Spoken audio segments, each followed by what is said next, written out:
रीना शादी के बाद से ही ससुराल में सबको दबा कर रखती। हर बात पर खुद को सबसे बेस्ट साबित करने की कोशिश करती। क्या माँ जी, देवर जी की शादी है लेकिन आपके बस की नहीं कि बाजार से एक रुमाल खरीद कर ला सके।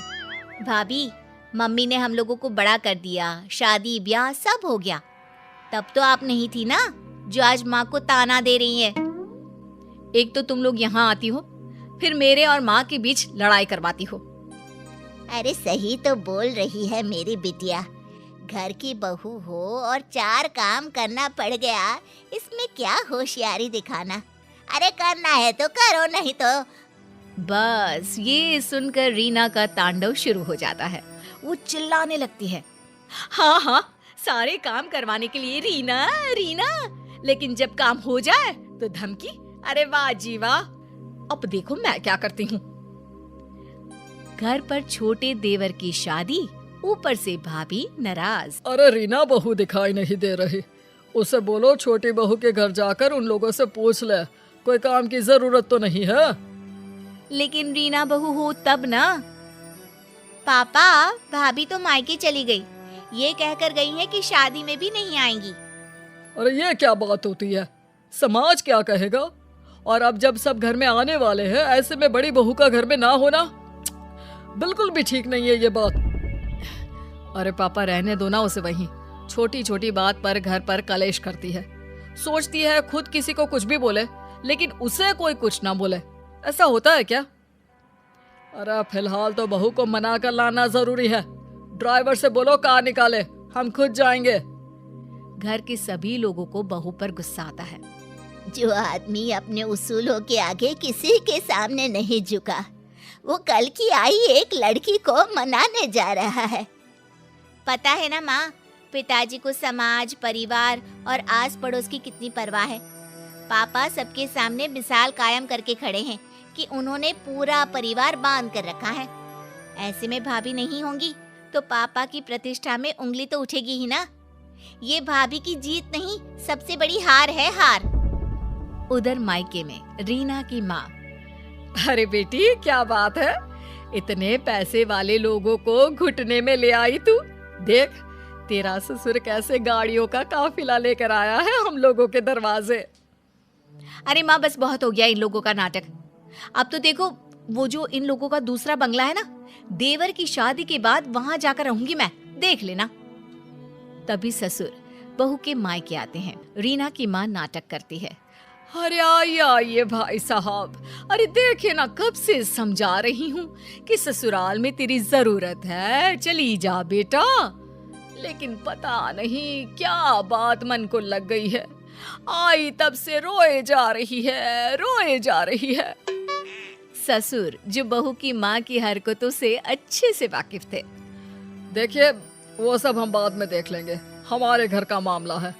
फिलहाल रीना बेटा घर चलो, वहाँ तुम्हारी जरूरत है। बड़ी बहू हो तुम, लोग क्या कहेंगे।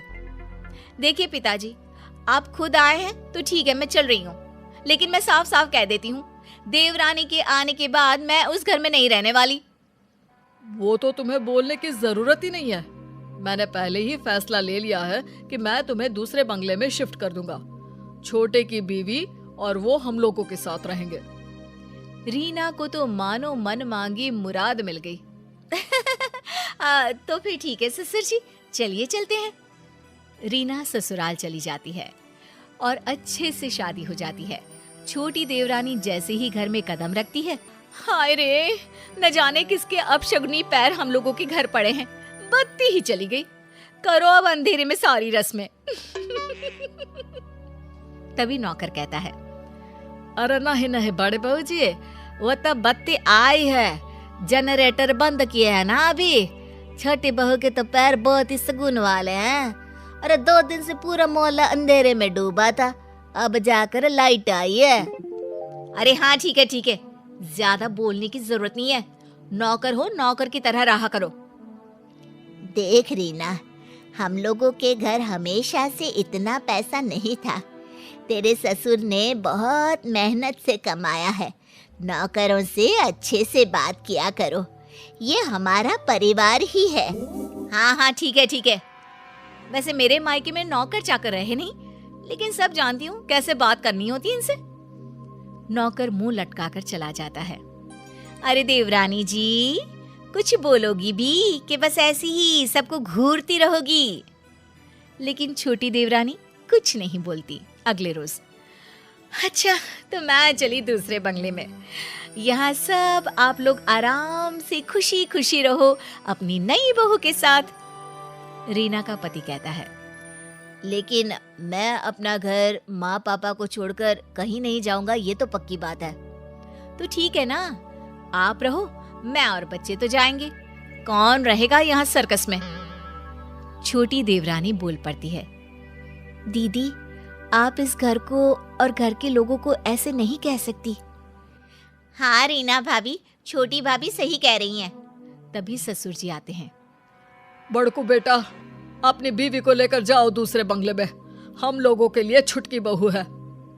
पिता का ऑर्डर मानकर बड़ा बेटा रीना और बच्चों को लेकर चला जाता है। आज सब कान खोलकर सुन लो, वो घर की बड़ी बहू है, बड़ी ही रहेगी। समाज में, परिवार में, हर जगह उसे हमारी बड़ी बहू के नाम से जाना जाता है। लेकिन एक बात ध्यान से सुन लो, कोई भी उससे गलत व्यवहार नहीं करेगा। अब क्या था, जेठानी रीना आए दिन घर आती और अपनी देवरानी को खरी खोटी सुना जाती। इन लोगों को जो तुम बहुत अच्छा समझ रही हो ना, अरे मैंने कैसे कैसे 5 साल काटे हैं मैं ही जानती हूँ। अरे मैं तो कहती हूँ तुम भी इन लोगों को मुंह मत लगाना। देखिए दीदी, अभी तक तो मेरे साथ सब ठीक है, जब कुछ होगा बुरा तो बता दूंगी। अरे मैंने तो इस घर को घर बनाया है, वरना जब मैं शादी करके इस घर में आई थी ना, पूरा घर ऐसे लगता था जैसे चिड़ियाघर। सास को तो किसी चीज का सहूर ही नहीं था। ठीक है ना दीदी, अब देखिए आप नहीं है, लेकिन घर माँ जी ही तो चला रही हैं। मैं तो वही करती हूँ जो वो कहती हैं। अरे एक बात और, बुढ़िया ना बहुत गहना रखी हुई है। अब मैं तो यहाँ हूँ नहीं, तुम ही देखना कहीं ननद ही सारा गहना ना चंपट कर दे। वैसे कायदे से तो बेटी का ही गहना बनता है ना दीदी, हम लोगों को वो दे दे, प्रसाद समझकर रख लेंगे। आखिर सास की यादगिरी भी तो बहू के पास होनी चाहिए ना। अरे पता नहीं तेरी माँ ने तुझे कोई संस्कार ही नहीं दिए। अरे इन लोगों को जानती नहीं है तू। तभी ससुर वहां आ जाते हैं और छोटी को डांटने लगते हैं। छोटी बहू, मैंने तो तुम्हें अच्छा समझा था, लेकिन तुम भी। नहीं पापा जी, मैं तो सिर्फ दीदी से बात कर रही थी। हाँ, ये क्या कह रही थी पापा जी जानते हैं आप, कि बुढ़िया मर गई तो सारा गहना बेटी को दे जाएगी। मैंने कभी नहीं सोचा था छोटी कि तू भी ऐसी निकलेगी। तभी वहां सास और ननद आ जाते हैं। छोटी बहू दोनों को देखकर डर जाती है कि सास कहती है, नहीं नहीं, हम लोगों ने दोनों बहुओं की बात सुनी है। छोटी बहू की हर बात ठीक और संस्कारी थी। बड़ी बहू इस घर की हम लोगों की दिल खोल कर बुराई कर रही थी। जेठानी जैसे भी क्यों ना हो, जरूरी नहीं कि देवरानी भी वैसे ही निकले। हर एक के घर के अपने संस्कार हैं। बड़ी, तूने अलग घर ले लिया है, अब यहाँ का रास्ता भूल ही जा तो अच्छा है। छोटी सास की बात सुनकर चैन की सांस लेती है।